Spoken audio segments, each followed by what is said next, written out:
नमस्कार, आप सभी का स्वागत है एनडीटीवी राजस्थान पर और मैं हूं आपके साथ शुभेंदु सिंह और रुक कर रहे हैं इस वक्त की बड़ी खबर का। बजट घोषणाओं को लेकर के उच्च स्तरीय बैठक और इसमें सीएमओ में सीएम भजनलाल शर्मा की ये बैठक रही। कई विभागों के अधिकारी बैठक में शामिल हुए और केंद्रीय योजनाओं की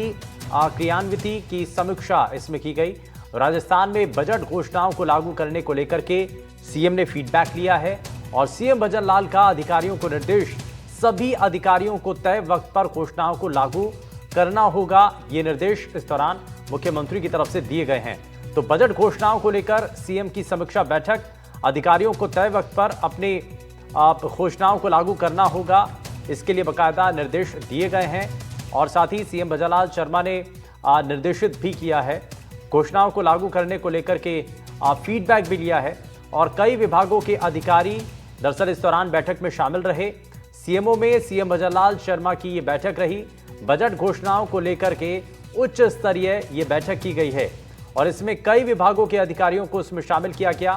साथ ही आप राजस्थान में बजट घोषणाओं को लागू करने को लेकर के सीएम ने फीडबैक भी लिया है। कैसे आगे आने वाले समय के अंदर जो घोषणाएं की गई थी सरकार के द्वारा आप सत्ता में आने से पहले, जो चुनावी घोषणा पत्र के अंदर शामिल किया गया था, कैसे उनको पूरा किया जाए, इन सभी चीजों को लेकर के फीडबैक भी लिया है ताकि जनता से किया गया हर एक वादा पूरा किया जा सके और उसका एक पूरा रोड मैप भी तैयार किया जा रहा है। आपको यह भी बता दें कि बजट घोषणाओं को लागू करने के लिए लगातार मुख्यमंत्री फीडबैक ले रहे हैं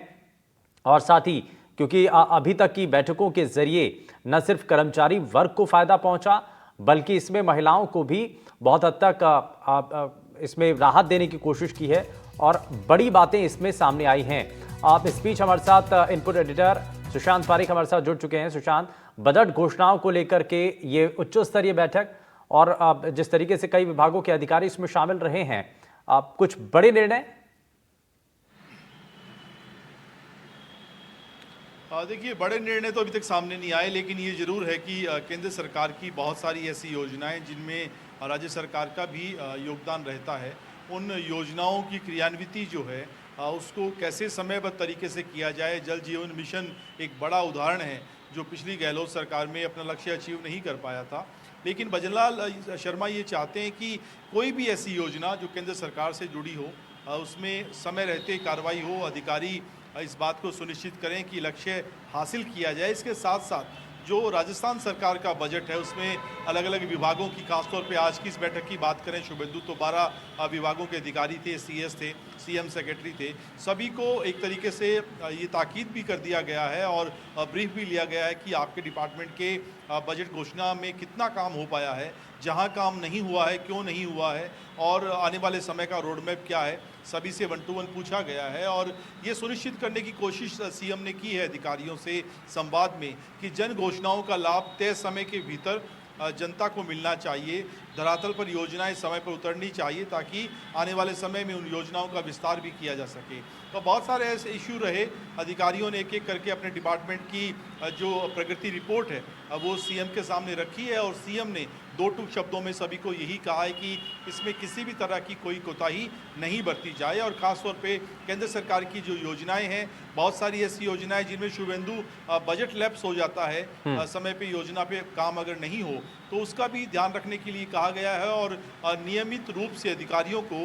बजट घोषणाओं के कामकाज की, खासतौर पे जिला हो, उपखंड स्तर हो या संभाग स्तर हो, उनकी मॉनिटरिंग करने के लिए भी कहा गया है। तो बजट को लेकर सीएम बहुत गंभीर हैं, लक्ष्य कैसे हासिल हो। इससे पहले भी कई बार वो हम देख रहे हैं कि बजट के बाद लगातार बैठकें कर रहे हैं और आज तो दिन भर वो बैठकों में रहे। कैबिनेट की बड़ी महत्वपूर्ण बैठक हुई और जिस तरीके से फैसले वो ले रहे हैं आने वाले दिनों में, खासतौर पर उपचुनाव से पहले महिलाओं की बात करें, खिलाड़ियों की बात करें या फिर दिव्यांग लोगों की बात करें या पेंशनधारियों की बात करें जिनके निधन के बाद परिजनों को भी अब लाभ मिल पाएगा पेंशन का, तो ये सारे ऐसे महत्वपूर्ण फैसले हैं। पुलिस डिपार्टमेंट में 30 से 33% कर दिया गया है महिलाओं का रिजर्वेशन, तो ये अपने आप में बहुत बड़े फैसले हैं और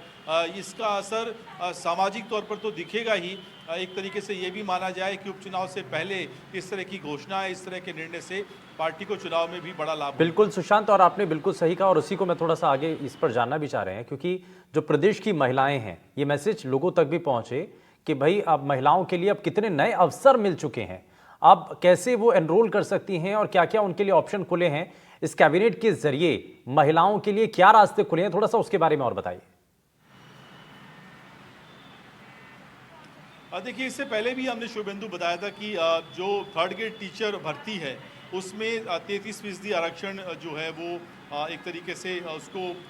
जब बढ़ाया था तब प्रदेश में सवाल उठे थे कि महिलाओं के लिए सरकार इतना क्यों कर रही है। हालांकि सीएम ने कहा था कि मेरे लिए सभी समान हैं, लेकिन महिलाओं को आगे बढ़ाना, उनको मजबूत करना हमारी सरकार की प्राथमिकता में है। और राजस्थान पुलिस में जो अधीनस्थ सेवाएं हैं, कांस्टेबल से लेकर आरपीएस तक, वहाँ पर जितनी महिलाएं हैं, महिला फोर्स जिसको हम कहें, उन सभी का अभी तक 30% रिजर्वेशन था, उसको बढ़ाकर 33% कर दिया है। तो ये अपने आप में एक बरसों से जो डिमांड थी वो पूरी हुई है, या फिर एक तरीके से फोर्स के अंदर महिलाओं की भागीदारी बढ़ाने की दिशा में कहें तो एक कदम है, लेकिन इसका मैसेज समाज में बहुत अच्छा जाएगा। महिलाओं को मजबूत करने के लिए कहें, समाज में महिला उत्थान की दिशा में कहें, या फिर लड़कियों को खासतौर पे जो पुलिस डिपार्टमेंट में जाना चाहती हैं, प्रदेश की पुलिस सेवा में काम करना चाहती हैं, उनके लिए एक अच्छा संदेश है। और हम इसे पॉलिटिकली माइलेज के लिहाज से जोड़ सकते हैं, क्योंकि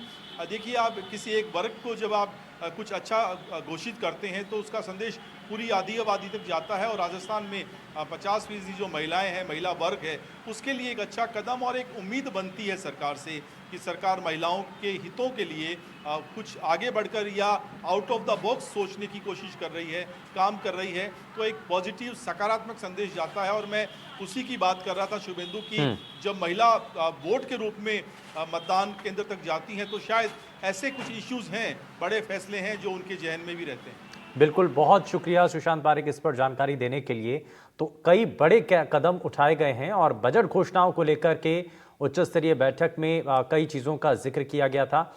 वहीं आपको बता दें कि जयपुर से खबर है, जहां कल राज्य स्तरीय शिक्षक सम्मान समारोह होगा।